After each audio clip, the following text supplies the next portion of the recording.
What does Europe have that we do not have in Benin, or that Benin doesn't have? A lot of people would say security, infrastructure. That's those things. There's so many things that people would name, but I am just going to concentrate on the part of infrastructure. Let's leave security part because every country has security challenges depending on the location or the place or what is going right there in that country. At least Benin City, Edo State has been a little bit stable these days. There's not been much things going on regarding to security issues, and we really thank those people that are involved in making that step, giving that stability in that side. Okay, let's talk about infrastructure. Do we really have the infrastructure in Benin City? I would say yes in terms of tourism. I know a lot of people will disagree with me and said, no, we don't have the infrastructure. No, I think we have. Oh, it doesn't really have to be big buildings. You don't need big buildings to grow. There can be new buildings. You know, there are many cities all around the world that now have new cities, but they still keep their authentic city, the older part that is the oldest. They keep it like that. Why they start to build new buildings rounding it, because that part of it that is so the part that is ancient, I think that it needs to be kept. Those parts doesn't need to be destroyed. So in the beginning, when I was many years ago, I used to think, why is Benin City not changing? Why is inside the city no new buildings are not going off, and why is it not growing? That's my thinking.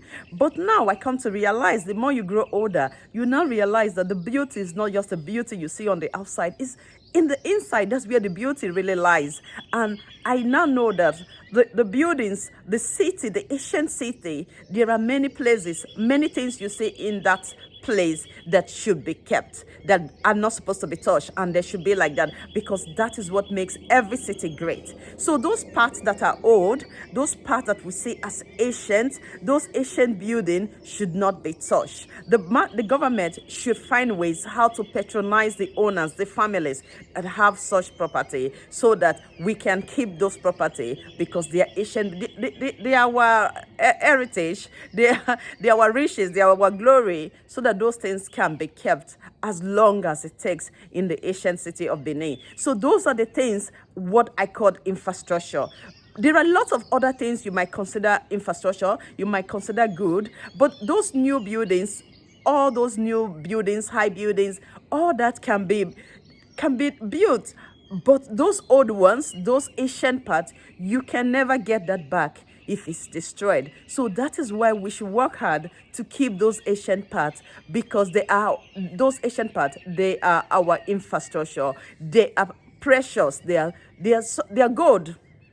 But new cities can be built. New cities can all be invested. People can invest in building new city close by. There are lots of places that is close by that the houses can be taken down just to build new houses, like the way many people are doing. So in terms of infrastructure, when it comes to tourism, what people want to see, I think we had ready to go. We have that when it comes to, if you agree with me or you don't agree with me, but I think in terms of infrastructure, when it comes to tourism, we have that. Is it hotel? There's a lot of hotels in Benin. They are already ready. They are just waiting for people to come along. There are lots of places you can visit in Benin. We're just waiting for the government to be a part of our program, so that we can show you those places. You can go, you can visit. And another thing that I would say, again, this is a short video, learn how to appreciate things. When you are there, learn how to appreciate things. Learn how to just support that movement of bringing out your city in the right way. I remember, I'm just going to tell a story here that we don't see these days. I think my advice to a lot of people out there that is right there in Benin City, try to bring back those traditions we used to have early in the morning of cleaning. Let's try more to keep our environment clean. You remember maybe those people that grew up the same time as I, when you wake up in the morning, the first thing you're asked to do, have you cleaned? You have to look for broom and you start to clean your outside. Somebody cleans the back, the front of the house must be neat. Everywhere has to be neat. And we should try to bring that back, because that is what keeps everything going. I don't remember, in those days, I remember they don't really have people like the way it is now, that have government people involved in the cleaning and all those days. There are people that takes those things into their hand and do the right thing because they want the right thing. So I think that people should encourage themselves more these days to clean, to know that their environment, they don't need to live dirty outside. We should not wait for government to do all that.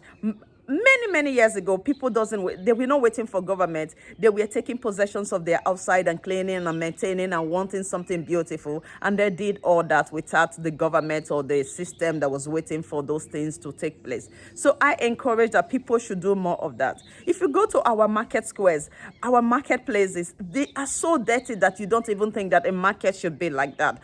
I think the traders, people that trade in the market, they should take the responsibility also of having a clean environment where they sell things. It's not really everything you wait for the government to come and clean for you, to come and pick the dirty.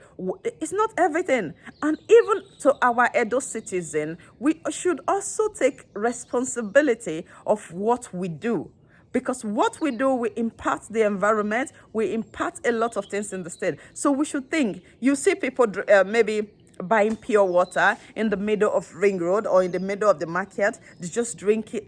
After drinking the water, they just take the cellophane or whatever it, and throw it on the floor. Maybe sometimes they even throw it in those places you have monuments and all that has already been cleaned. They just throw it there without even thinking that this, if I throw this thing here, it's not nice. So we should start to think about such things, take responsibility in our actions, know that what we do can affect the environment, affect the way the environment look, and can be a part of the problem.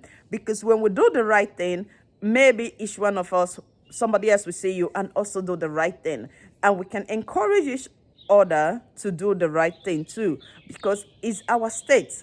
And we need to learn how to be part of the movement that can keep it clean. Thank you very much. Please do help us share our video. Thanks to everybody that has been supporting our page, visiting our office. Thank you, thank you, thank you. My name remains Elizabeth Eratier Mamo Anistal. Bye for now.